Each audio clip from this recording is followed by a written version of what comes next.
Amen. Minsan po malakas na palakpak para sa ating Panginoon. Amen. Palakpak na para kay Jesus ngayong araw na ito. Praise the Lord. Purihin po ang Panginoon. Good morning, good afternoon, good evening po sa bawat isa. Naniniwala po ako na inihanda na ng Panginoon ang ating mga puso para maging sisidla ng kanyang salita. So today, tayo po ay magsasalo-salo sa salita ng Panginoon. The Bible said in Matthew 4:4 and Luke 4:4 na hindi lamang sa tinapay nabubuhay ang tao, kundi sa bawat salita na namumutawi sa bibig ng ating Panginoon. Therefore, no single human being ang pwedeng mabuhay nang wala ang salita ng Diyos. Kaya nga po ang isang tao, whether unbeliever or believer, kapag wala siyang Word of God, kung hindi siya spiritually dead, kapag siya ay unbeliever, kapag siya naman ay believer, siya naman po ay spiritually malnourished na mananampalataya. So kapag malnourished, madaling, alam niyo po yon, madaling mapatumba ng kalaban, mahirap makarinig sa Panginoon, kung ano-anong naririnig sa buhay at hindi makakilos ng tama. Kasi po para sa lahat ang salita ng ating Panginoon. So thank God that because today, tayo po ay inihanda na ng Panginoon. Naniniwala po ako na may mensahe sa atin ng Panginoon ngayong araw na ito. So tayo po ngayon ay nasa third installment po ng ating brand new series. Dito po sa unang buwan, unang series, unang buwan ng taon ng 2026. Nitong taon po na ito na Prosperous New Year. Sabihin nga po natin, Prosperous New Year. Pinag-usapan po natin noong nakaraan, ano po ba ang prosperous pattern? Napaka-importante ng pattern na yon dahil tayo po, mga kapatid, ay nagkakaroon, alam niyo po sa mundong ito, ang mundong ito ay nagmo-move sa pattern. Ikaw man din ay may pattern ka na para mas mabilis mong nagagawa ang isang bagay, hindi lamang sa pananahi, hindi lamang sa inyong organization, sa isang kumpanya, pati sa isang tao, napaka-importante ng pattern. Napaka-importante rin kasi ng order because God is the God of order. Kapag walang order, walang multiplication. Sa Old Testament pa lang, the earth was formless and empty. Genesis chapter 1 verse 1. Bago nilikha ng Panginoon ang mga tao, nilikha niya muna yung kakailanganin ng tao. Then sa kanya sinabing, go and multiply. Pati sa New Testament, bago ni Lord pinakain yung mga tao, bago naghimala si Lord, inayos niya muna yung mga tao. So ang isang tao, ang isang lugar, ang isang bagay, once na siya ay inorganize mo, hindi pwedeng mapigilan ang multiplication sa buhay mo. Kapag inorganize natin, sinundan natin yung mga patterns na yon, inayos natin, hindi pwedeng di ka makabangon sa buhay ko, ikaw man ay nabaon sa pagkakautang, sa finances mo, lagyan mo lang ng pattern. Lagyan mo ng ayos, sundin mo yung pattern na yon, tiyak yon, ibibless ka ng ating Panginoon. Why? He is the God of order. So ngayong araw na ito, napaka-importante po nitong third installment natin. Why? May kinalaman ito sa prosperous place. Ano po yon? Alam niyo po, napaka-importante that we should learn to spot a prosperous place. Ulitin ko po. Let me submit to you that we must learn how to spot a prosperous place. Why? Kailangan ma-spot mo yung isang lugar na kung saan lugar na doon ka mapagpapala so you won't miss it.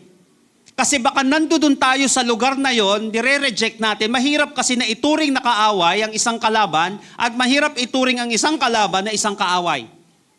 Minsan ire-reject natin yung bagay na yon, yun pala ang magbibigay sa atin ng breakthrough.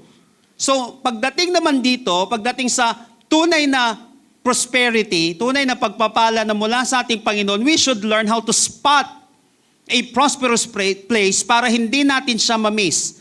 Alam niyo po, akala ng marami ang prosperous place ay nasa lugar na tahimik. Akala ng marami ang prosperous place ay nasa lugar na relaxing, nasa bakasyon. Hindi po ito mali, yung bakasyon, yung pagre-relax, hindi po siya mali, yung lugar na tahimik. Pero kung dito mo hahanapin, hindi mo ito makikita. Baka ma-disappoint ko lang, or maybe, maubos lang yung pera mo, kababakasyon mo, maubos lang yung panahon mo, at maubos ang buhay mo. Kailangan ng rest. Pero, alam ko, parte po yun mga kapatid ng buhay natin, kaya lang baka may mga bagay na kaya tinataguan natin, gusto natin ng ganito, gusto natin ng puro tahimik, kaya lang hindi talaga magiging matahimik ang buhay natin. Mauubos tayo doon, mauubos yung buhay natin at makikita natin maybe pwedeng napag-iwanan na tayo or parang ang layo-layo na natin or parang wala na nangyari sa ating buhay. Why? Because in Scripture, the most prosperous place is not always a comfortable place. Ulitin ko po, pagdating sa Bible, the most prosperous place is not always a comfortable place. So do not be fooled by appearances. Ang tunay na prosperity madalas nakatago sa isang uncomfortable na situation. Here's the principle. If you really want comfort in life, magsimula ka sa isang uncomfortable na gawain. Pay now, play later. Yun po yung sequence. Yun yung pattern. Kapag inuna mo yung laro, pag inuna natin yung enjoyment, before education, pagbabayaran po natin siya. Pag inuna natin yung, alam mo niyo po yung puro kasiyahan, sa dulo ng buhay natin, puro tayo kalungkutan. Ang sikreto ng komportableng buhay, gumawa ka ng mga unkomportable ngayong oras na ito. Ngayong panahon na ito. So don't be fooled by appearances. Learn to spot a prosperous place. Why? Hindi ito laging maganda sa paningin. So kinakailangan siya ng skill. Ang prosperous place, yung magbibigay ng breakthrough sa buhay ng isang tao, nangangailangan siya na skill na maspatan natin na okay itong bagay na ito, na dito magkakaroon ng matinding change o turn around ang aking buhay, kaya lang hindi nga siya maganda sa pangkaraniwan. Ngayon, saang lugar o sitwasyon tayo makakahanap ng tunay na pagpapala? Saang lugar o sitwasyon tayo makakahanap ng tunay na pagpapala? I want you to open your Bible with me in Genesis chapter 32, verses 24 hanggang 32. Genesis chapter 32, verses 24 hanggang 32. Ito po yung text natin. Dito tayo iikot ngayon. Again, Genesis chapter 32, verses 24 hanggang 32. Banggitin ko lamang po yung summary nito, mamaya na natin siya iisa-isahin. So dito po sa Genesis chapter 32, 24 hanggang 32, si Jacob po ay naipag-wrestling sa Diyos. Imagine this, sobrang stress at takot na po si Jacob. Kasi kinabukasan, dito sa passage na ito, makikita na sila ng kapatid niyang si Iso na may kasamang 400 men. Ito pong kapatid niyang si Iso ay yung kapatid niya na niloko niya years ago na gustong pumatay sa kanya. Dahil niloko niya Jacob nga deceiver. So pinadala niya na yung family niya, itong si Jacob, sa kabila ng ilog, sa Jabok. At naiwan na po siya mag-isa, kahit yung servant niya, sinabi niya, iwan niyo na ako mag-isa dito. So habang mag-isa si Jacob, biglang may isang lalaki na kung saan madalas na i-interpret mo na si Lord, si God, or angel of the Lord, na nakipagbuno po sa kanya, nakipag-wrestling kay Jacob.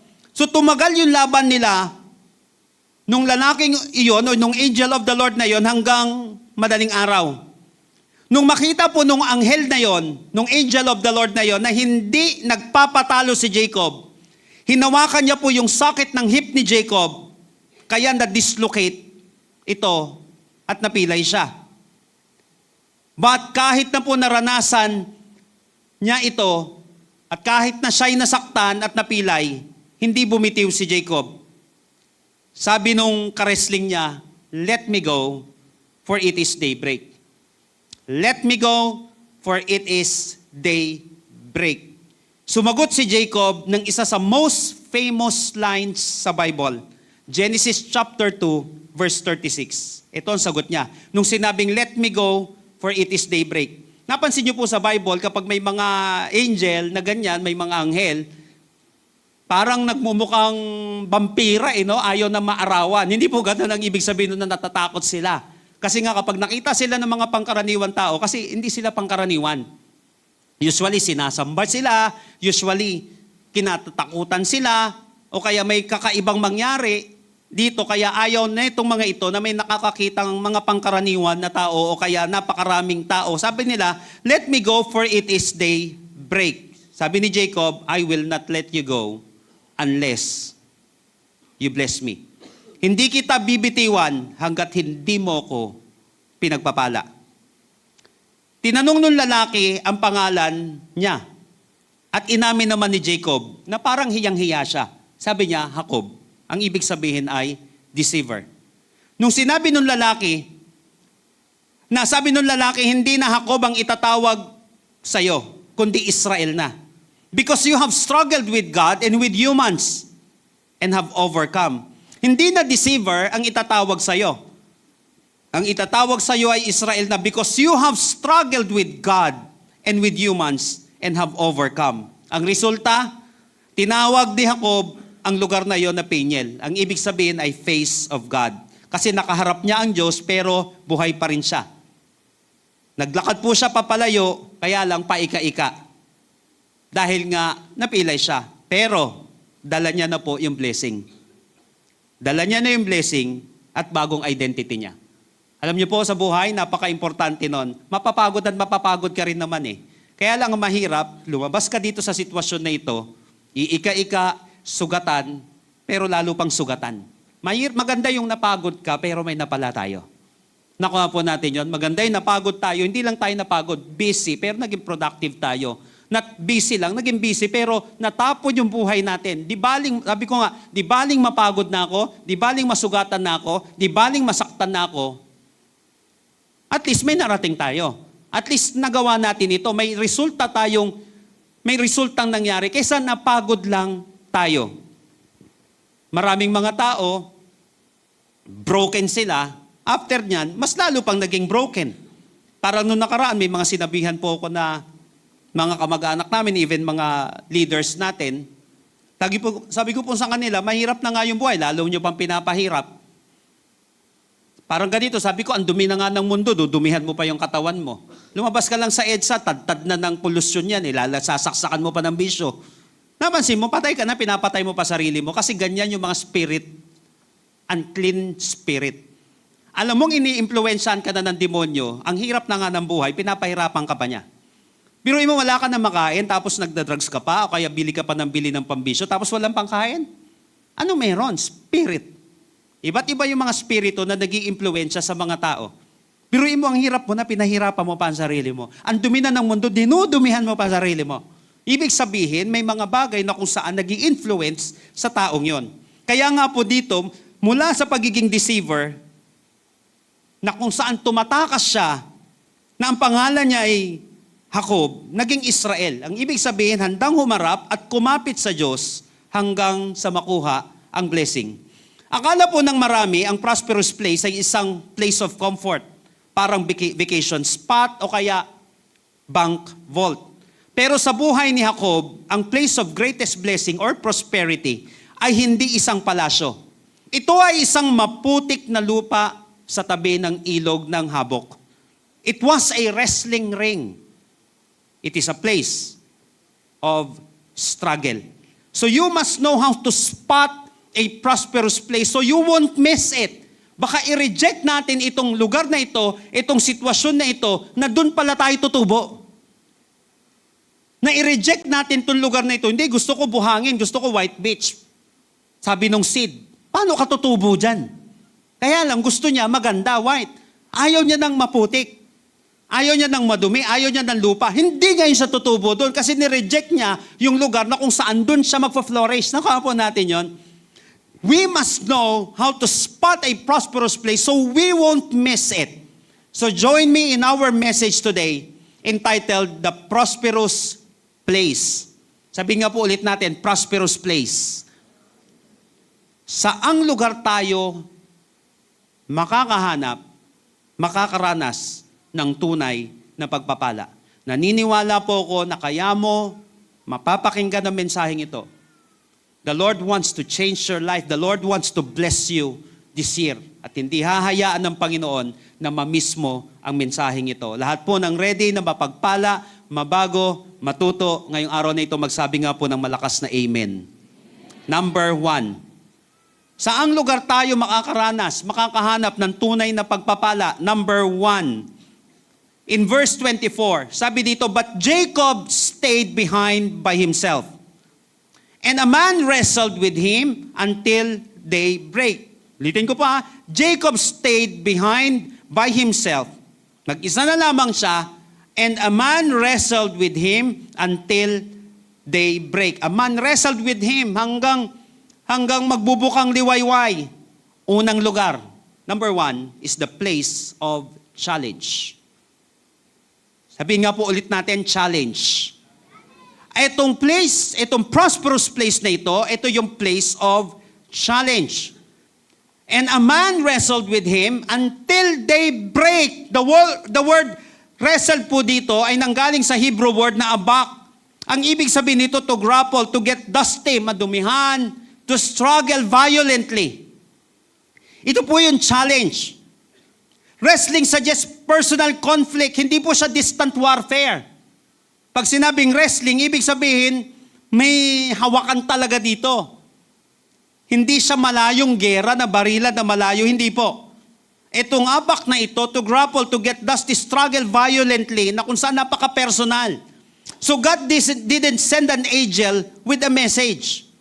Hindi sinend ng Panginoon ang angel of the Lord na ito ng isang simpleng mensahe lamang. Naka-encounter ni Jacob ang angel of the Lord na ito sa isang laban, sa isang challenge. Biruin mo yon. Umiwas si Jacob sa laban, kay Laban. Yung kanyang uncle na kung saan biyanan niya. Biruin mo si Jacob na deceiver, na-deceive siya ni Laban. So umiwas siya kay Laban, pero hindi niya naiwasan ang tunay na laban. Minsan umiiwas tayo sa mga challenges na ito, doon pala mababago yung buhay natin. Nakuha po natin, kaya lang dito, hindi niya naiwasan. Instead na simpleng mensahe, ang ibibigay ng Panginoon, eto strategy ito gagawin mo. Hindi ganon. Binigyan siya ng challenge. May nakaharap sa challenge at baka ma-miss natin ito. So Jacob was alone. Dito sa passage na ito, at doon na ipagbuno sa kanya ang angel of the Lord. So God cannot fully deal with us until we are separated from the distraction. Sinayaan muna na mag-isa siya doon. Hindi, alam niyo po yun, yung marami tayong ibang kinakapitan. Alam niyo po, paniwala ni Jacob dito sa place na ito po yung God's camp sa verse 1. Sabi niya, naniniwala ko, ito yung kampo ng Diyos May mga anghel pero hindi naman siya nagkamali doon. Kaya lang minsan, baka ang akala natin na porket kasama natin ang Diyos, wala nang battle na mararanasan.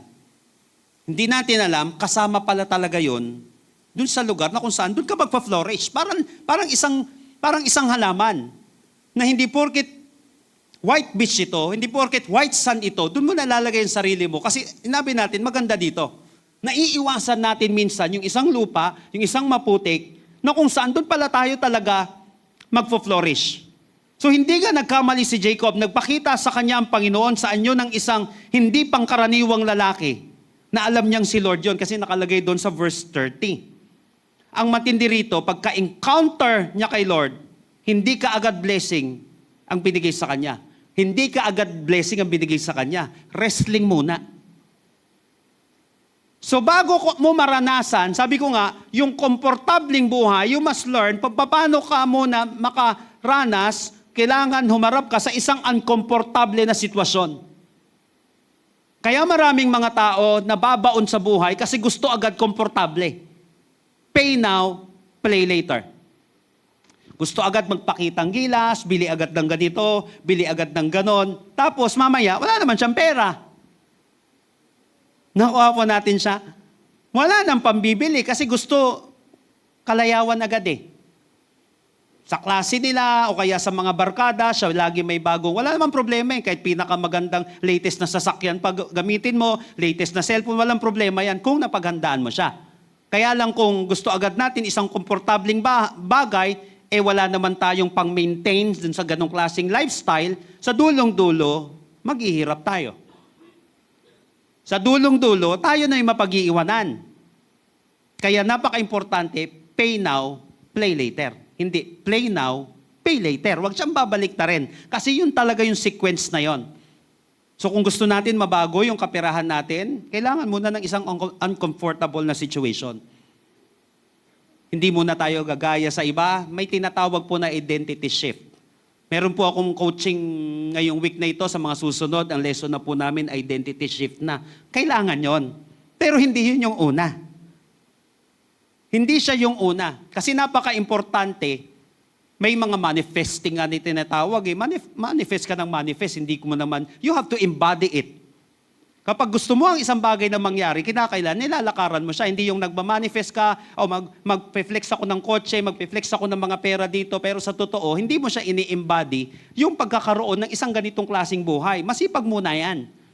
Pinaghihirapan niya muna yan. Naging uncomfortable muna siya bago niya naranasan yung komportableng buhay. Challenge. So if you're looking for blessing, but you hate challenge, you're on the wrong path. Again, if you're looking for a blessing, but you hate challenge, you're on the wrong path. Dumating po sa panahon na naiinggit ako sa mga kaklase ko. Kahit na nung nasa seminary na po kami. May mga kaklase po ako, ang gaganda ng mga cellphone nila, ang gaganda ng mga damit nila. Ayoko naman pong husgahan na nauna sila sa forma. Baka tapos na rin sila sa uncomfortable na situation. Kaya lang sa part ko, para nakakainggit kasi wala ako. Meron akong pambili. Kaya lang, mas kailangan kong pumili ng libro at that time. Kailangan ko magbayad ng pantuition ko at that time. Kasi wala namang talaga nagpapaaral sa akin. 100 pesos a week ang allowance ko. Kasama na po pangkain doon. Kapag nag-aral ka ng seminary, lalo dati, mas mahal pa po yan sa pangkaraniwang university natin dito. May tuition po ako at that time, nag-range siya ng 180,000 per sem. Saan ka man nakakita nun, di ba? Paano ka makakapag-aral na 100 pesos? So, kinakailangan, magtitipid ka talaga, gagawan mo ng mga assignment yung mga kaklase mo. Shoutout sa mga kaklase ko na ginagawan ko ng assignment dati. Na ibinabasa ko na lang ng libro, ako na nagsasummarize. Kasi kailangan kong kumita eh. Baka bibigyan nila ako ng love gift, may pangkain. Ganon talaga. Minsan parang bumababa yung tingin ko sa sarili ko. Kasi sila may mga bagong gamit. Ako, gifted child po. Kasi puro gift yung damit ko. Puro gift yung pantalon ko, minsan sobrang luwag. Hindi naman ko naman gusto yung maluwag at that time. Minsan naman sobrang bitin, sobrang sikip, pangit din naman. Kaya lang, dahil binigay, yun ang masusuot mo, gift sa'yo, susuot mo na lang. Kasi wala ka pang pambili, pero parang nanliliit ka sa sarili mo, na parang gusto mo na rin gayahin. Parang gusto mong i-short circuit yung process. Parang gusto mong hindi shortcut i-shortcut yung process na gusto ko rin maranasan dito, kaya lang mali siya. So naisip-isip ko, ganito talaga yung pattern. Kailangan pagdaanan ko to, bukas makalawa, akin ang huling halakha. Kaya nga po yun na nangyari, natuto na nakapag-develop sa akin ng discipline hanggang sa yung mga teacher ko nga, naging estudyante ko na. Kasi may discipline na na-develop sa akin, hindi na ako naiinggit. Kung meron man nun, ipagpasalamat mo, huwag ka maiinggit dahil may ganun yung taong yon, yung kaklase mo, yung kaibigan mo. Huwag masyadong mainggit. Learn to celebrate the success of other people. Pero, not to the point na gagayahin natin sila na hindi pa natin siya season o kaya naman, alam niyo, masyado magiging mababa ang tingin natin sa sarili natin. Naalala ko nga nun yung pinsan ko, nagkita kami, nasa law school pa siya at that time. Sabi niya sa akin, sabi nga, wala ka akong pambili. Parang, alam mo yun, parang nagbubuhusan kami ng mga disappointment sa buhay. Sabi ko nga, ako nga, ilang taon na, wala akong bagong gamit. Puro ganito, sabi ng pinsan kong yun, okay lang yun. Bukas makalawa, pagtapos natin na ito, makakahinga-hinga na tayo. So yung mga pinsan ko pong yun, nasa pinakamalalaking mga company na ngayon dito sa Pilipinas, nasa isa sa pinakamatataas na sila na company dito, ay yung hirap eh. Na kinakailangan pagdaanan mo para guminhawa yung buhay mo. Challenge. Sabi nga po natin, challenge. If you're looking for blessing but you hate challenge, you're on the wrong path. Kaya deserving maging champion ang mga challenger. Ang nagiging champion lang, yung naging challenger muna. If you don't want challenge in life, parang wala tayong karapatan na maging kampiyon. Remember, challenge is the stepping stone of the champions. Wrestling means here agony. Kaya if you have an agony today, you're on your way to championship. Ulitin ko, deserving maging champion ng mga challenger. So Jacob was left alone, and a man wrestled with him until daybreak. Kaya nga po, a gym coach once told his students, sabi niyo gano'n ng isang coach para sa mga nag-gym na dito, ngayong January ito, mga nag-enroll na. Congratulations po. Tuloy nyo hanggang December. Tuloy-tuloy natin yung mga nag-enroll na dito, nag-exercise na, tuloy-tuloy na natin siya. Why? Muscles don't grow through comfort, but through confrontation with resilience. Saka ka lang makakapag-develop ng muscle kapag meron ng mga bagay na parang ayaw mo na. Napaka-challenge, ang dami namang repetitions niyan. Ganito naman yan, ganun talaga yon. Akala natin kapag may pagsubok na tayo sa buhay, malayo ang Diyos sa buhay natin. Pero sa verse na ito, nakita natin na sa gitna ng wrestling, sa gitna ng struggle, nandun si Lord. So do not run from the place of challenge. If you're struggling right now, whether in your finances, sa health natin, o sa ministry natin, you might just be in the wrestling ring with God. He is challenging your self-reliance so you can rely on Him. Take note, you cannot have victory without a fight. Kinakailangan ng laban para ikaw ay magtagumpay. Place of challenge. Na baka akala natin, masisira buhay ko dito, hindi na ako mag-e-enjoy habang buhay. Hindi, kasama yan. Saka ka lang magiging champion pag marunong ka ng harapin yung challenge yan. Kapag ikaw ay challenger. Sa mga may challenges ngayon, wag mong isipin na wala ang Diyos. In fact, dun ka lalong sasamahan ng Diyos. Sa pamamagitan ng challenge yun, mapapatunayan mo na kahit na may mga challenges sa buhay, pwede ka palang mapagpala sa gitna ng challenges na yon. Kaya sa mga may challenge dito, palakpakan natin ang ating Panginoon. Praise the Lord. Pangalawa, sinabi dito sa verses 25 hanggang 26, when the man saw that he could not overpower him, he touched the socket of Jacob's hip, so that his hip was wrenched. But Jacob replied, I will not let you go unless you bless me. Ito yung sinabi natin kanina sa verses 25 hanggang 26. Nung makita nung angel of the Lord na ito, na hindi bibitiw itong si Jacob, hindi siya aayaw kahit na anong mangyari, pinuruhan niya na si Jacob. Pero ngayon, hindi na laban ang nangyayari. Hindi na pakikipagbuno ang nangyari. Nung hindi na kaya ni Jacob, ito matindi to tignan niyo pong maigi. Nung hindi na kaya ni Jacob, ano ang ginawa niya? Hinawakan niya na lang. So pangalawa is the place of commitment. Sabihin nga po natin, commitment. Saan tayo makakahanap ng tunay na pagpapala? Ito yung lugar na kung saan may challenge. Pangalawa, ito yung lugar na kung saan crucial yung commitment mo. So when God touched Jacob's thigh, ang Hebrew word po dito na ginamit is naga. Ibig sabihin po niyan, to strike, smite, cripple. Pinuruhan talaga si Jacob dito. Ang place of commitment ay yung lugar kung saan masusubok ang commitment mo. Aayaw ka ba kapag masakit na? Hanggang January ka lang ba na mag-exercise?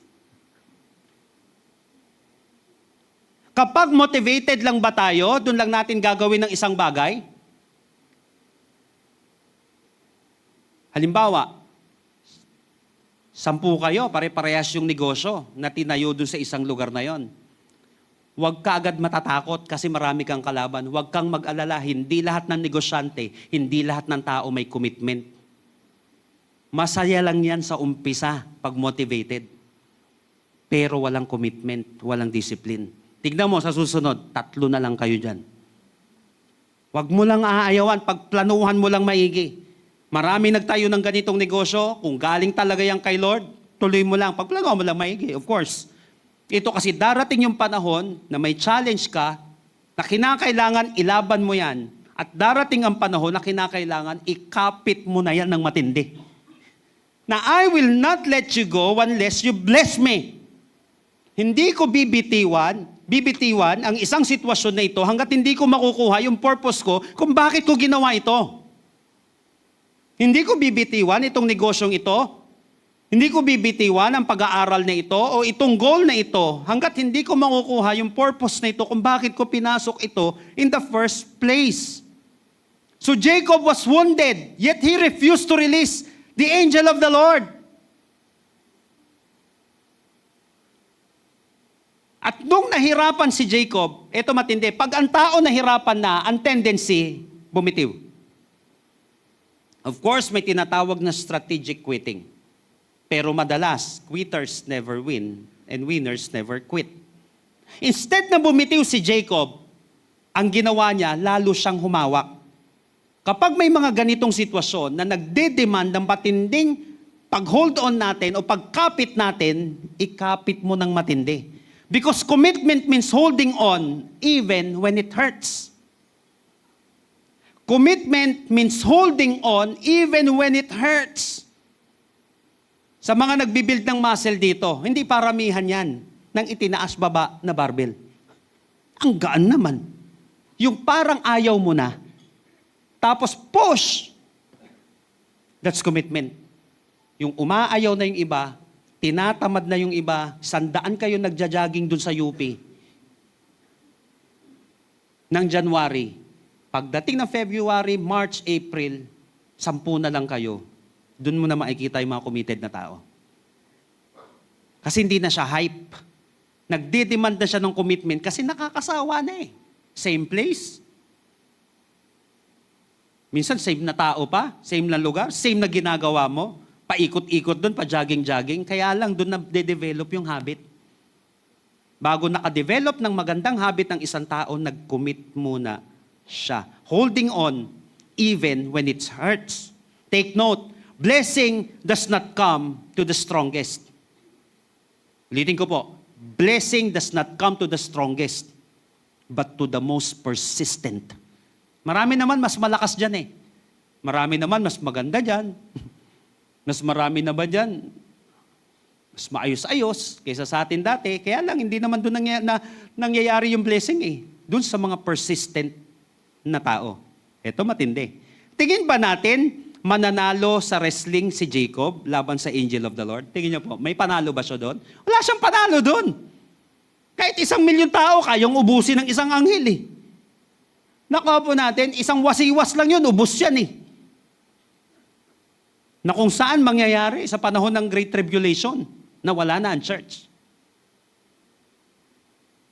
Kasi sa panahon ng tribulation, wala na ang church doon. Doon lilitaw ang 666. So sino nagsasabi may 666 daw dito? Nasa tribulation ka na ba? Ang tanong ngayon, nag-rapture na ba? Kasi magra-rapture muna bago mag-tribulation. Kaya nga importante po, tinuturo natin sa Amazing Bible College, importante po yung timeline. Para hindi nagmimekos-mekos, dapat alam yung timeline na yun. Para hindi siya nag-ahalo-halo. Parang ganito, sinabi ng Panginoong Yesus na God is greater than me. Sabi niyang ganon. O di tao lang siya, hindi siya Diyos. Eh kasi nga at that time, importante yung timeline. Nire-represent ni Jesus ang pagiging anak. So importante, tinataas niya yung kanyang ama at the same time, nasa katawang tao siya. Pagtapos nun, tapos sinabi pa na wala nakakaalam sa pagbabalik niya, kundi ang ama lamang. Di ba? Napaka-importante nun. Ibig sabihin ba, hindi omniscient ang Panginoong Yesus? Kasi nga yung timeline. Nagpo-portray siya ng isang submissive na anak at nasa katawang lupa siya. Pero after that, makikita natin, all-knowing siya. Kaya importante po yung timeline na yon. Sabi nga natin, timeline. Kaya may panahon na kung saan kinakailangan, dito ka muna, i-take mo yung challenge. At the same time, kinakailangan, mag-commit ka lang sa panahon na ito. Sige lang, i-commit mo lang yan. Huwag ka lang aayaw kahit mahirap na siya. Kasi yung tunay na mga malalaking mga pagpapala, hindi yan nararanasan ng mga malalakas lang. Minsan mas malakas nga siya kaysa sa'yo. Ang problema niya lang, palaayaw siya. Ikaw, hindi ka umayaw. Hindi ka nga katalinuhan dati. O, sino po nag-top sa bar exam ngayon? By the way, congratulations po sa mga members natin dito na nakapasa sa sa bar exam ngayon. Praise the Lord. Yung mga nagtiis, grabe. Alam ko po yan kasi mga kamag-anak ko po talaga. Ayan, napakahirap po, mga kapatid. Napakahirap talaga. Ikaw ba pinakamatalino doon? Pwedeng oo, pero madalas hindi eh. Yung nag-top nga ngayon sa bar exam, di naman siya yung naka-valedictorian at that time, hindi naman siya nakaranas ng ano. Kaya lang, hindi lang siya umayaw. So lahat ng yan, na may mga narating ngayon, hindi lang umayaw yan. Pwedeng hindi ikaw ang pinakamagaling. Pwedeng hindi ikaw pinakapogi, pinakamaganda, pero bukas makalawa, nag-iiba ang kwento, nag-iiba ang muka. Why? Pinabayaan niya na yung mukha niya. pinabayaan niya na yung katawan niyo, mas maganda ka na ngayon. Mas pogi ka na ngayon. Mas masagana ka na ngayon. Why? Blessing does not come from the strongest, but to the most persistent. So ang na-test dito ay hindi yung physical strength ni Jacob. Why? Kayang-kaya siya ng anghel. Kundi na-test dito yung commitment niya. Na-test yung kanyang commitment. So if you really want to get out of something worse in your life, like poverty, immorality, worry, bantayan mo commitment mo. Bantayan mo yung commitment mo na yan sa Diyos and even sa dream mo. Sa verse 26, sinabi dito, then he said, let me go, for it is daybreak. But Jacob said, I will not let you go unless you declare a blessing upon me. Hindi kita bibitawan. Maybe some of you, ikaw ay nasa crucial na situation ng iyong business ngayon. O kaya nasa crucial situation ka ng iyong buhay ngayon. Maybe ito yung kailangan mo ngayon. Yung hirap ka ng lumaban, pero kaya mo pang kumapit. I will not let you go unless you bless me. Lahat na nakatapos, lahat na may breakthrough ngayon, dumating dito sa season na ito, sa point na ito ng kanilang buhay, na parang ayaw niya na, kaya lang di lang siya umayaw. Karamihan ng mga nakita mo ngayon, even yung katabi mo, may mga breaking point tayo sa buhay natin. Na halos ayaw na natin. Kaya lang nung kinaya lang natin, kumapit na lang tayo, dahil pipilay-pilay na tayo, broke na tayo, pero kumapit ka lang sa Panginoon, huwag kang kakapit sa patalim. Why? Lagi kang masusugatan lang dyan. Sa panahon na ang taong gipit, tandaan natin, hindi sa patalim ang Kristiyanong gipit, hindi sa patalim kumakapit, kundi sa salita ng Diyos kumakapit.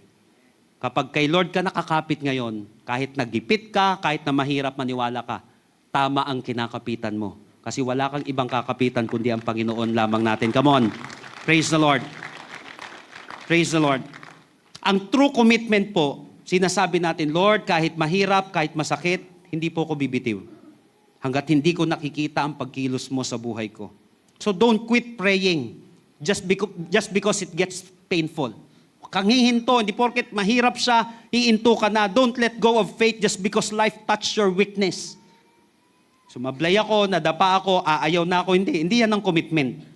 Ang commitment, magpapatuloy ka for better, for worse, for richer, for poorer, in sickness and in health, till death do us part. Ang commitment, handa kang ibigay yung buhay mo sa bagay na ito kahit mahirapan ka. Maraming mga tao, ito yung namimiss. Sa panahon na kinakailangan nilang mag-hold on, dun pa sila nagle-let go. Kaya hindi nila mararanasan yon. Kasi ulitin ko, sa 100 na nagsabay-sabay, dyan sa negosyong yan, sa ginagawang yan, parang sa PMA. Pakarami lagi, first year. Kahit saan naman. Sa seminary dati, ang dami-dami namin, parang 100 plus kami doon. Biruin mo yung graduate kami, yung isang Burmese lang na kaklase ko, saka ako. Ang dami-dami namin. Puro-purma yung mga kaklase namin doon. Ang ayos, mga foreigner, mga iba't ibang lahi. May 2 lang kaming graduate. Ano nangyari? Kasi nga, hindi naman siya sa pinakamatalino eh. Ang tagumpay, hindi sa mga taong pinakamatalino, pinakamalalakas, hindi. Kundi nasa pinaka-persistent. Tutuloy ka pa rin ba? Kahit nahihirapan ka. Bukas makalawa, congratulations sa'yo. Kasi nasa yun ang tunay na tagumpay, ikaw ang pararanasin ng Panginoon. Kasi ikaw yung humawak. Pangatlo, but definitely not the least. Tignan po natin sa verses 27 hanggang 28. The man asked him, what is your name? Ito na kamo. Sabi niya, hindi kita bibitawan hanggat hindi mo ako pinagpapala. The man asked him, what is your name? Ito na, inamin niya. Jacob, he answered. Then the man said, your name will no longer be Jacob, but Israel. Sabi niya dito. Pangatlo, is the place of change. Sabi nga po natin, change. Saan tayo nakakahanap ng tunay na pagpapala, tunay na prosperity sa ating buhay? Una, ito yung place na kung saan ikaw ay ma-challenge. Walang change pag walang challenge. So nag-uumpisa yung change natin sa challenge. So pangalawa, ito yung place of commitment na nagde-demand ng pagkapit mo. Kaya sabi mo nga sa katabi mo, kapit lang. Pinakamaganda yung habang kumakapit ka, may faith. Kaya ka-faith lang. Habang kumakapit ka, habang nag-hold on ka, may pananampalataya. Mahirap kasi kumakapit ka, wala namang mangyayari eh. Alam mong mali naman eh. Strategic quitting ang tawag doon. Hindi masama mag-quit kapag mali ang isang bagay. Halimbawa, makakasama sa buhay mo, sa katawan mo, sa pamilya mo, sa pananampalataya mo. Sometimes, ang pinaka-the best na pwede mong gawin ay hindi mag-hold on, kundi mag-let go. Pero kapag alam mong tama, galing sa Panginoon, hold on. Ka-faith. Ikapit mo ng matindi, that's commitment. And pangatlo is a place of change. So before blessing him, the angel of the Lord asked, "What is your name?" Alam naman ng Diyos kung ano yung pangalan niya. But he wanted Jacob to admit it, kaya napaka-importante rin ng confession. Napaka-importante ng pag-amin. Kasi ang paggaling nagsisimula sa pag-amin. Paano ka makakalaya sa isang bagay, hindi mo aaminin na nakakulong ka dyan. Hindi ka makakalaya sa isang bagay hanggat hindi mo aaminin na nakakulong ako sa sitwasyon na ito. Hindi ka tatalino kapag hindi natin inamin na hindi natin alam to. So hanggat nagpe-pretend tayo na malakas tayo, hanggat nagpe-pretend tayo na malakas tayo, hindi natin naaminin na mahina tayo, hindi tayo lalakas. Hanggat nagpe-pretend tayo na galing tayo pero may sakit tayo, hindi talaga tayo gagaling. Kaya importante, sige magkahiyaan na kung malaman talaga na hindi talaga ako magaling o kaya kinakailangan ko ng tulong, okay lang. Alam mo sa pagtatanong, nagmumukha lang tayong minsan ignorant. Pero di bali magmukha kang ignorant sa loob ng 1 minuto kaysa magmukha kang ignorant sa loob ng 10 taon o buong buhay. Kasi nagtanong ka. Kasi umamin ka na kailangan mo ng tulong. Di ba ganyan sa mentorship? Aamin ka na kailangan mo ng tulong. Dapat ako nga magpapaturo sa'yo. Hindi. Ako, alam ko, may alam ako, pero may alam ka na hindi ko alam. Turuan mo ko. Nakuha natin. Kaya lang, may tapang ka ba na aminin yon? So dito sa point na ito, inamin ni Jacob na ang pangalan niya, ang ibig sabihin ng pangalan niya na Jacob ay deceiver.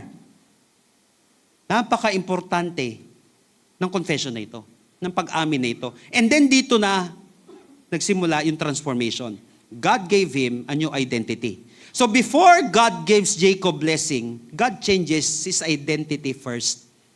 Bago siya pinagpala ng Panginoon, binago muna ng Diyos yung identity niya. Kinakailangan magkaroon ng change of mind na hindi ka na deceiver. Na hindi na ikaw yung lumang ikaw na yan. Kailangan makalaya ka dun. Kasi pwedeng pinatawad ka na ng Panginoon, pero naglilinger pa rin sa isip mo yung dating kasalanan na mga ginawa mo. Na ang kaya na lang gawin ng demonyo sa'yo, ipaalala ang past mo. So the next time the devil remind you of your past, listen to this, remind him of his future. Next time na ipaalala sa'yo ng demonyo yung past mo, ang ipaalala, pang sabihin mo sa kanya, ito future mo. Di ka na mapupunta sa langit. Huwag mo akong isama sa impyerno. Kasi ang gagawin niya na lang, ipaalala sa'yo yan. Para na sa gayon, bumalik ka sa dating buhay mo. Bumalik ka sa dating sitwasyon ng buhay mo. Yung Jacob po ang ibig sabihin, supplanter, deceiver, heel grabber. Ang Israel naman ang ibig sabihin, the one who wrestled with God. God prevails ang ibig sabihin nito. So God's blessing is not first about what you will have, but about who you will become. Ang pagpapala, hindi agad sa anong magkakaroon ka, kundi anong magiging sino ka. Importante muna yung identity na yan. Importante muna mabago yung mindset natin para mabago yung setup ng buhay natin. So a caterpillar must leave his former identity to fly. Kaya kinakailangan ng transformation.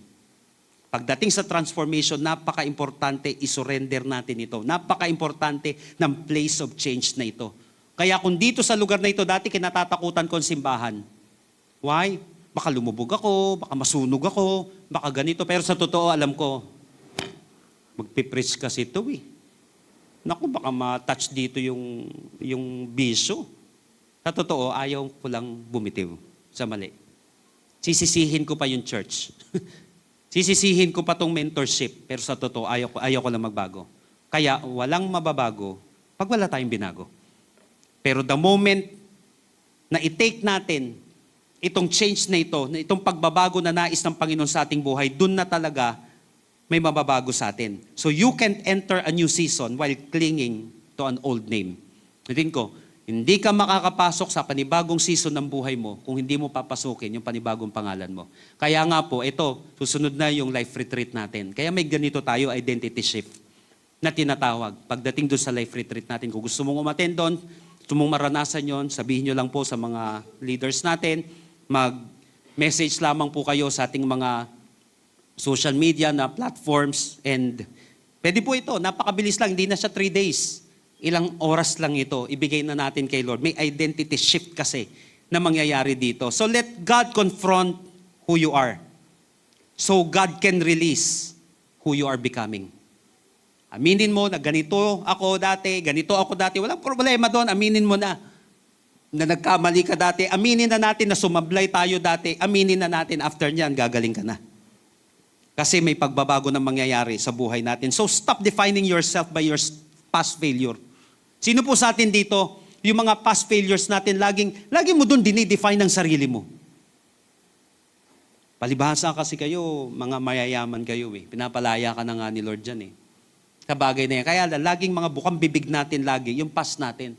Palibhasa kasi, mahirap lang ako eh.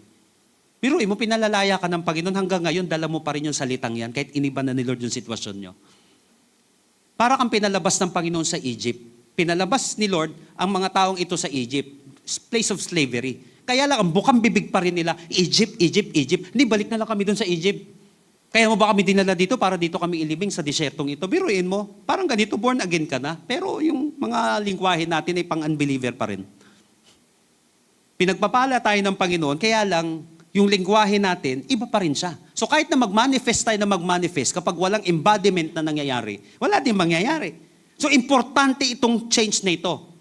Panghawakan na natin yung sinabi ng Panginoon na binago na tayo ng Panginoon, pinatawad na tayo ng Panginoon, kahit ano pang ibato sa'yo ng kaaway, na ganito ka dati, tama, ganyan ako dati, kaya nga ako lumapit kay Lord eh.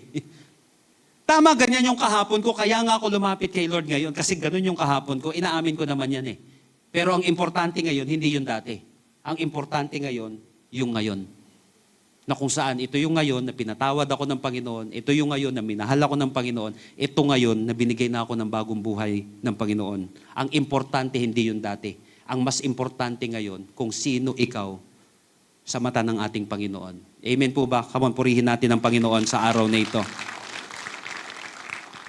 Alam niyo po, before the situation change, bago pumunta si Iso sa kanya, may dala-dalang 400.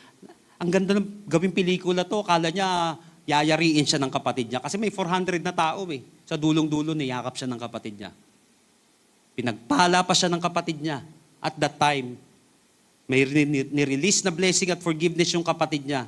So bago nangyari yung nakakaantig na sitwasyon na yon, binago muna ni Lord si Jacob. So ang tunay na prosperous place ay hindi yung gumanda ang paligid mo, kundi gumanda yung karakter natin. Kasi aanhin natin kahit na napakataas ng kompetensi natin, yung karakter natin, bagsak naman, babagsak pa rin. Because competence will get you there, but character will stay you there. Kahit na napakatalino, napakagaling, sira naman yung karakter, babagsak at babagsak pa rin siya. So kinakailan, baguhin muna ni Lord yung identity niyan. Take note, the greatest blessing God can give you is not material wealth. It is in your identity with Him. So napaka-importante ng change na ito. Sabi nga po natin, change. Kaya nga kapag may sitwasyon na kung saan nagde-demand ng change natin, grab it. Before it's Uber. Bago siya mag-over, bago siya matapos, i-grab mo na yan, change na yan. Kasi hindi lahat ng tao nababago ang buhay. Why? Ayaw nilang magbago. So naniniwala po ko na kaya mo napakinggan itong bagay na ito kasi alam mo na mag-spot na kung saan ito yung sitwasyon na dito ako mababago. Ano yon? Ito yung place of challenge. Pag may challenge, huwag ka agad umayaw. Baka ito na yung magkakaroon ng matinding turnaround sa buhay mo pag nagcha-challenge ka mag-prayer and fasting. Ayaw ko yan. Hindi naman ako nasanay dyan. Kaya ka nga sinasanay kasi hindi mo nakasanayan yan eh. Naku, magpipray na naman. Pag may nasa place of challenge ka, grab it. Kapag magdedemand ng commitment mo, tandaan mo, hindi lahat magaling mag-commit. Magaling lang sa umpisa, pero kapag natutunan natin to, tayo matitira. And then lastly, place of change. Lahat, maraming tao, halos karamihan, gustong mabago buhay nila, pero ayaw magbago ng ginagawa nila. Hindi siya talaga mababago. Kaya nga, every time nire-require tayo ng change, ayan na. Diyan na susunod ang matinding pagbabago ng buhay natin. So purihin ang Panginoon sa araw na ito. Naniniwala po ako na hindi nagkataon na napakinggan mo ito. Itong Januaring ito, inihahanda ka ng Panginoon. Why? Before ibigay sa'yo ng Panginoon yung matinding blessing sa buhay mo, inihahanda ka muna ng Panginoon. Ready yung katawan mo, yung isip mo, yung buhay mo para sa pagpapalang ito. Tayo po lahat ay tumayo if you can stand in the presence of God today. Alam niyo po, bangkitin ko lang po yung verse 29. Tignan niyo pong maigi. Dito, tignan niyo po. Then Jacob asked him, please tell me your name. Siya naman ang bumabawi. Babawian niya pa. Tell me your name. Kinantahan pa. Please tell me your name. But he said, bakit mo patatanungin pangalan ko? Ang ginawa na lang, and there he blessed him. Tignan niyo po and there he blessed him. Ayan ang tanong. Saan pinagpala ni God si Jacob dito? Not in Haran. Not in Canaan. Hindi rin dun sa bahay ng kanyang biyanan na si Laban. Saan pinagpala ni Lord si Jacob? And there he blessed him. He blessed him. Saan? In the place of struggle.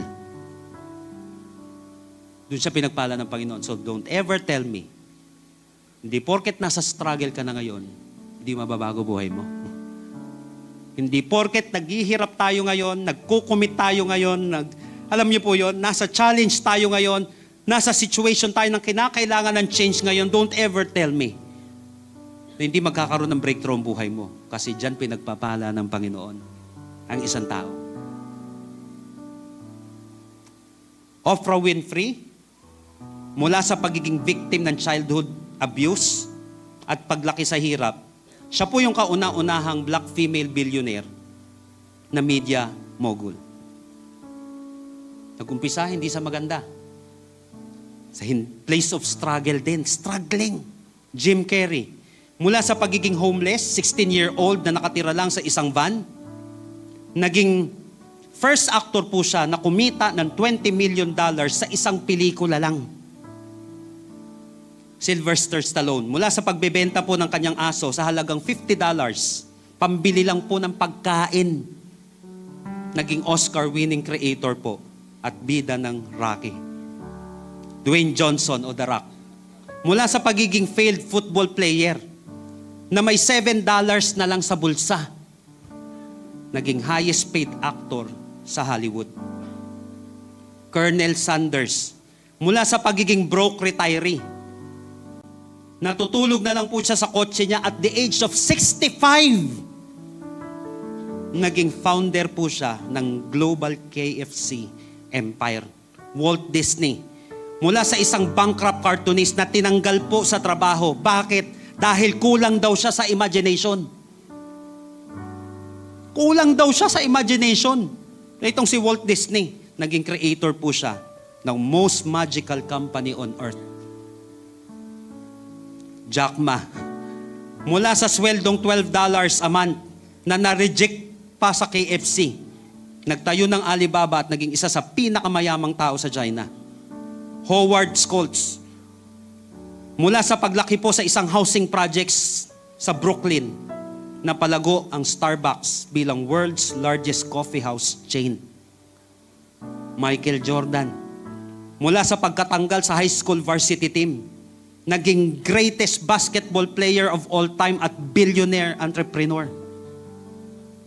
David, mula sa isang overlooked na shepherd boy na minaliit ng sariling pamilya, naging giant slaying king po siya ng Israel at ninuno ng tagapagligtas na si Jesus.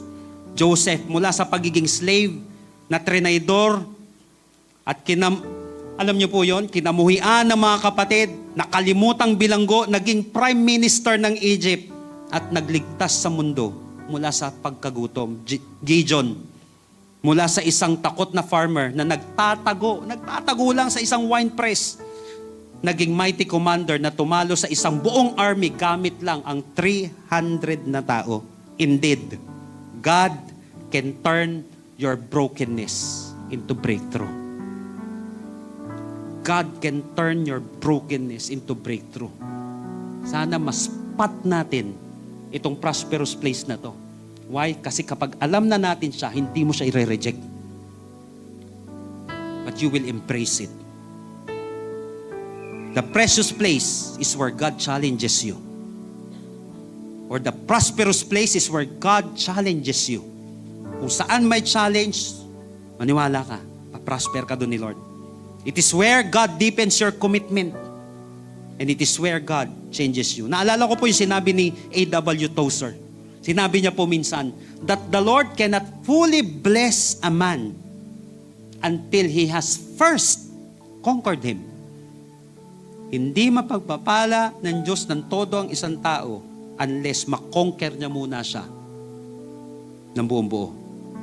Ibig sabihin, kaya kang i-bless ni Lord sa panahon na broken ka. Anong kailangan mong gawin? Magpahuli ka muna kay Lord. Kailangan makonquer ka muna ng Panginoon. I want you to close your eyes right now. Ikaw at ang Panginoon ngayong oras na ito. Maybe hindi mo na alam ang gagawin mo. Magulo yung sitwasyon ng buhay mo ngayon. Let God conquer you first. Embrace the challenge. Wala naman nagtagumpay. Wala naman naayos na relasyon. Wala naman naayos na negosyo na hindi dumaan sa challenge. In fact, all successful people have experienced at least one major failure in life. Embrace the challenge. O maybe yung commitment ang kailangan mo ngayon. Huwag ka nang gumaya sa iba. Na pala ayaw. Ka nang gumaya. Or maybe nagre-require ng change sa atin ito ngayon. Nothing will change unless you change. That's why God wants to bless you here. Sa kalagitnaan ng brokenness mo ngayon, sa kalagitnaan ng kalituhan mo ngayon, diyan ka mapagpapala ng Panginoon. Hindi ko nga alam ngayong araw na ito. Dumalo ka sa lugar na ito. You're experiencing brokenness today. You are restless. Baon ka sa isang sitwasyon. Lubog ka sa isang sitwasyon. At alam mo ba, diyan mo mararanasan si Lord. Magpahuli ka muna kay Lord ngayong araw na ito. Ibig sabihin, surrender your life to Jesus today. If you are this person right now, na sinasabi mo, nandito ako sa ganyang sitwasyon ngayon. Or maybe this is your first time na dumalo ngayon, na invite ka o napadaan ka lang sa lugar na ito. At naniniwala ka, kanina ka pa kinakausap ni Lord. Eto na. Inuhuli ka na ni Lord. All you have to do is to surrender your life to Jesus. Kapatid, ngayong oras na ito, if you want to surrender your life to Jesus today, if you want to surrender everything to the Lord today, aaminin mo yung sitwasyon mo, aminin mo mahina ka, wala kang ibang pwedeng magawa ngayon, kundi kumapit na lang talaga kay Lord. Sasabihin mo, Lord, change my life, change my situation. Alam ko, Lord, walang edad, Lord, pagdating sa'yo. Batang nasira ang buhay ko. May edad na talaga ako na feeling ko huli na ako at pinapamata sa akin ng mundo. Huli na ako, wala na akong kwenta dahil matanda ako. Walang ganyan kay Lord. Once makapture ka ni Lord ngayong araw nito, nandaan mo, if you're not dead, God's not done. And the best is yet to come. If you want to surrender your life to Jesus today, lahat sa buhay mo pinagdadaanan mo, if you want to God to save you today, bibilang ako ng 3 kapatid, taas mo ng mabilis yung kamay mo, mananalangin tayo ngayon. Mabilis lang. But after this, I believe that your life will never be the same again. Lift up your hands. Come on. 1, 2, 3. Habang nakataas yung kamay na yan, banggitin mo itong panalangin ito. Make it your personal prayer. Ililid ka namin, but make it your personal prayer today. And I believe that after this, may gagawin si Lord na malaking change may malaking blessing si Lord sa buhay mo ngayong araw na ito. Tell it to Jesus right now. Lord Jesus, come into my life. I surrender my heart to you. I admit that I'm a sinner. But I believe that you are my Savior. Starting today, change my life. Save me. Bless me. In Jesus' name. Amen. Kapatid, kung ikaw ito, na first time mo na ginawa ito, maniwala ka, tinanggap ka ni Lord, no matter who you are. Salamat sa pag-amin mo. And today, the Lord is changing your identity. Hindi ka na lang simpleng anak ng simpleng tao sa mundong ito. You are already a child of God. Regardless of your past, ang importante ngayon, sino ang present at future mo? Si Lord yun. Or maybe some of you today, matagal ka na sa pananampalataya, but you are experiencing ng matinding brokenness ngayong araw na ito. Tandaan mo, God can turn brokenness into breakthrough. Lapit ka kay Lord ngayong araw na ito. Aminin mo yung sitwasyon mo. I will give you 1 minute today. 30 seconds to 1 minute. Kausapin ko personal si Lord. Matagal niya nang hinihintay ang tinig na yan ang pag-amin. Tinig ng paglapit. Sambitin mo ngayong araw na ito kung ano yung sitwasyon mo sa Kanya. Talk to God right now. Katulad ni Jacob, when he was alone, ikaw muna asa ka si Lord ngayon. Maybe ito yung napakagandang opportunity. Yung wala mo na nakikialam sa'yo kasi katabi mo, nananalangin din, kinakausap din ni Lord. Kayo lang ni Lord. Ano yung gustong i-touch sa'yo ng Panginoon ngayong araw na ito? Maybe you're really broken right now. Let God bless you in the midst of your brokenness. When you are in a miry clay right now, the Lord is reaching out to you. Kapit ka kay Lord. Okay lang yung aminin mo. Mapit ka sa Kanya na nasasaktan ka, nangihina ka, nag-i-struggle ka, umiiyak ka, naguguluhan ka sa buhay. God can meet you there.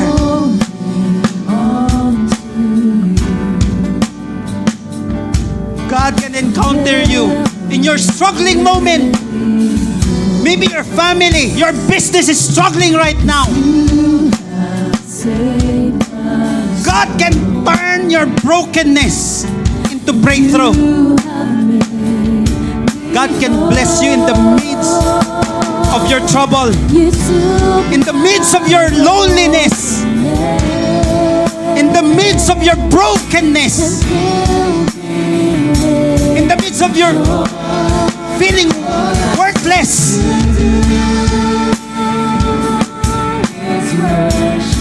Lumapit ka na lang kay Lord.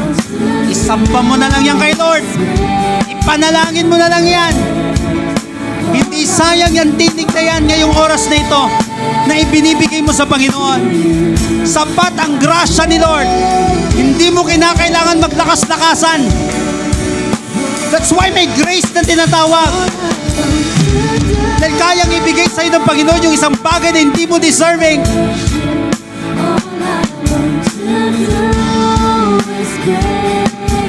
Hindi mo kinakailangan maggaling-galingan, maglakas-lakasan.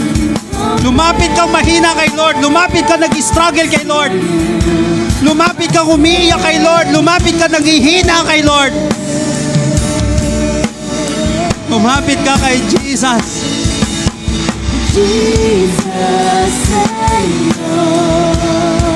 Surrender everything to the Lord right now. Maybe some of you nasa place of challenge ka ngayon. Nasa place of commitment ka ngayon o nasa place of change ka ngayon. Yan ang pinakamagandang lugar.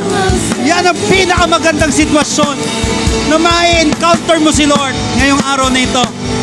Oh, Jesus. Oh, God.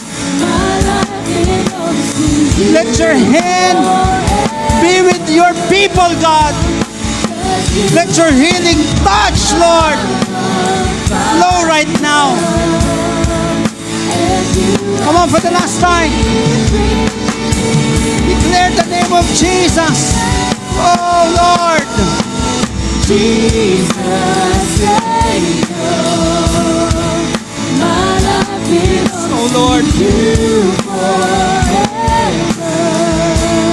Oh, Jesus. You have set my heart on fire,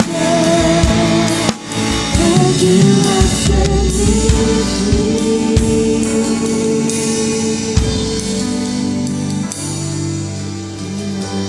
Lord, inaamin po namin ang aming sitwasyon. Alam mo po, Panginoon, yung mga breaking points namin, Lord. Alam mo, Panginoon, that we're broken. Feeling worthless. But thank God, expertise mo to, Lord. Yung imid kami, Lord, sa ganitong sitwasyon ng buhay namin. Salamat po, Panginoon. For the last time, can we just lift up our hands, taas natin ang ating mga kamay ngayong oras na ito. Lord, as our hands lifted high today, inaamin po namin ang aming kahinaan dahil gusto namin ikaw na maging aming kalakasan, Panginoon. Hindi po namin kaya, but we believe that you can save us today.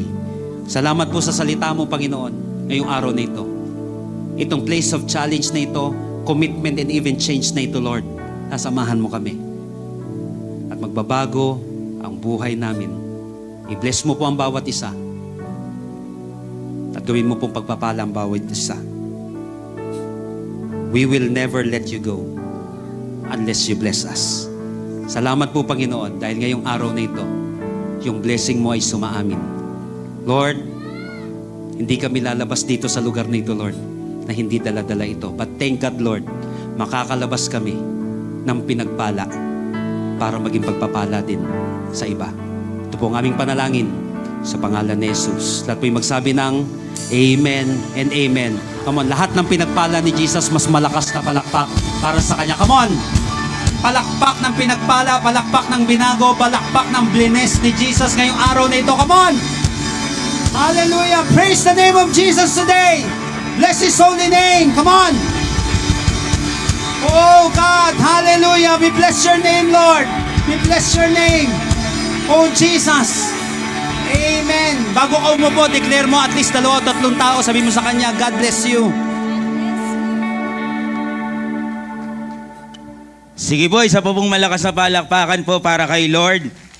Amen. At ganda po nung message kanina, no? Sino dito, ganun po yung prayer natin sa Panginoon that I will not let you go, Lord, until you bless me. Yan. Alam niyo po, lahat naman tayo po, naniniwala ako na deserve tayo ng pagpapala ni Lord. In fact, yung pagpapala naman ng Panginoon ay talaga namang hindi niya pinagdadamot. Kaya nga may tinatawag tayong general blessing na kahit hindi mananampalataya, nakakatanggap nito. Kaya lang, napansin ko po kanina habang ako po'y nakikinig, na natanggap naman ni Jacob yung blessing, but hindi sa madaling paraan. Marami kasing tao gustong pagpalain eh. Kaso gusto sa easy way, yung iba kung hindi daw madali, sa illegal na lang. Nakita natin, pero hindi po ganun ang ating Panginoon. That every time na nagbibigay po ang Lord ng blessing sa atin, ang gustong-gusto ko po sa pagpapala ni Lord, walang trouble. Mai-enjoy mo siya at mai-share din natin. Kaya naman, kung tayo po ay patuloy na tapat sa pagbabalik at pagtatanim natin sa gawain natin sa Panginoon, kung nahihirapan man tayo, it doesn't mean hindi ka pagpapalain ni Lord. Ano lang talaga, alam lang talaga ni Lord kung kailan niya ibibigay at kung kailan mo mas kailangan. Kaya kaya hindi mo pa yan nakukuha kasi hindi mo pa ganun kakailangan. Amen po ba? And by the way, speaking of pagtatanim, tayo po ngayon ay nasa Prosperity Challenge and I hope lahat po na nandirito kasi niniwala naman ako lahat tayo gusto ng pagpapala. Pero kung gusto pa nating umani, simulan natin magtanim ngayong January. So, handa na po ba tayo magtanim ngayong araw na ito? Amen. So before I pray, I just want to read 2 Corinthians chapter 9, verse 8. Sabi niya dito, and God is able to bless abundantly. Take note sabi ni Lord, and God is able to bless abundantly. Hindi tingi-tingi. Abundantly daw. So that in all things, at all times, having all that you need, you will abound in every good work. So, ano man po ang pangangailangan natin, sabi ni Lord, I will bless you abundantly. Huwakan po natin ngayon yung ating mga kaloob. Panginoon, maraming salamat po sa iyong mensahe, O God, sa pattern na itinuro mo sa amin and sa place, O God, ng iyong pong pagpapala, Panginoon. At Lord, dalangin ko, Panginoon, sa panahon na kami po ay may kakapusan.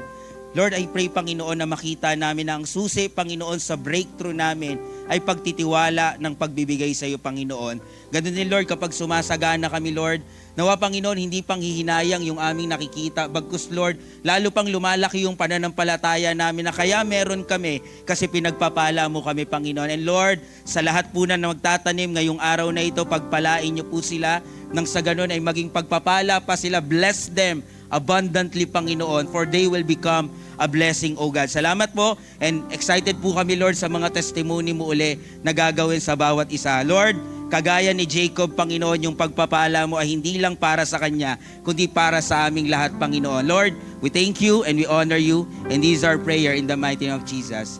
Amen, amen. We can give now to the Lord.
Amen. Palakpakan po natin ang Panginoon sa araw po na ito.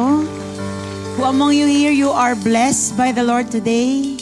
Nilagay ka pala ni Lord sa place of your prosperity. Kaya hindi ako magtataka isang araw. You will testify yung greatness ng Panginoon. You will receive that testimony kasi you have that testing. Amen po. Alam mo, nababago ni Lord yung perspective natin, no? So ngayong taon na ito, marami mang challenges. Pwede mo nang sabihin, Lord, bring it on. Ready na ako sa mga prosperity na akin pong tatanggapin out of those challenges, out of those changes, out of those moments na i-require yung commitment ko. Hindi yan madali. Sabi mo sa katabi mo, hindi yan madali. Pero sabihin mo sa kanya, worth it yan. Amen. Tatayo po tayong lahat in the presence of God. Can you declare at least 2 tao? Sabihin mo sa kanya, you will prosper. Amen. And as we declare that, we receive it. Amen ba? Pwede ba natin palakpakan ng Panginoon? Napakaganda po ng taon na ito. Nakakaramdam ako na maraming pagpapalain talaga si Lord. I mean, hindi lang naman talaga financially, pero marami dito makakatanggap ka na maraming pagpapala. Mga pagpapala na hindi mo naranasan last year. Yun yung declaration ko sa Amazing Hope. Lord, this year, yung mararanasan naming blessing, yun yung mga blessing na hindi namin naranasan siguro last year. Pero para sa taon na ito, para ito sa amin. Amen po ba? Once again, can we close our eyes? And can you just thank the Lord for everything that He has done? Salamatan mo ang Panginoon sa Kanyang salita, sa presence Niya, sa kalakasan na binigay Niya sa iyo para makarating ka dito, para mapuri mo siya, masamba mo siya. Just thank the Lord for everything that He has done today. Heavenly Father, we praise You and we worship You and we magnify Your holy name. Maraming salamat po, O Diyos. Marami man kaming kinaharap at kinakaharap. You are changing our perspective, God. you're changing us. You're changing our character, Lord. Indeed, God, ang pagbabago na ito, Panginoon, ito yung goal ng Christianity. To be like you, Christ. Christ-likeness. At salamat, Panginoon, dahil sa mga changes, sa mga challenges, sa mga bagay that will require our commitment. Thank you, Lord, kasi binabago mo kami sa mga bagay na ito. And thank you, God, kasi inilalapat mo lang yung pagbabagong meron kami sa nakaabang na pagpapala po, Panginoon, sa amin. Lord, we're going to leave this place not empty-handed. We are going to leave this place, Panginoon, hindi lang din pupuno. Lord, lalabas kami ng lugar na to, pinag-umapaw mo po sa araw na ito. And you bless us today this much for us to become a blessing. So Lord, right now we allow ourselves, Lord, to be used by you. Gamitin mo kami, Lord, bilang pagpapala. A channel of blessing, a channel of love, a channel of salvation, Lord, to other people as well. Marami pong salamat, Panginoon, kasi lalabas kami ng lugar na ito. May malinaw kaming dahilan kung bakit mo kami binless today. May malinaw kaming purpose na gagamitin namin at lalakaran namin sa isang buong week na naman na ito, Panginoon. Thank you, Lord, for strengthening your people. Thank you, Lord, for empowering your people. Thank you, God, for reminding this person, Panginoon, na mahal mo siya. Di mo siya pinahihirapan, kundi, Panginoon, sinasamahan mo po siya, Panginoon. Thank you, Father God. And once again, amazing people of God, if you may, you can raise your hand right now and receive this benediction from the book of Numbers. This declaration from the word of the Lord is very powerful. I want you to receive it and believe na ito ay mangyayari sa iyong buhay. Amazing people of God, may the Lord bless you and take care of you. I receive. May the Lord be kind and gracious to you. I receive. And may the Lord look on you with favor and give you peace. I receive. Father, we receive all these things in the mighty name of Jesus. And everybody will say aloud, Amen. Amen. God bless everyone. See you next Sunday. So blessed, I can't contain it. So much, you gotta give it away. Your love has taught me to live now. You are more than enough for me. So blessed, I can't contain it. So much, you gotta give it away. Your love has taught me to live now. You are More than enough for me. So blessed, I can't contain it. So much, you gotta give it away. Your love has taught me to live now.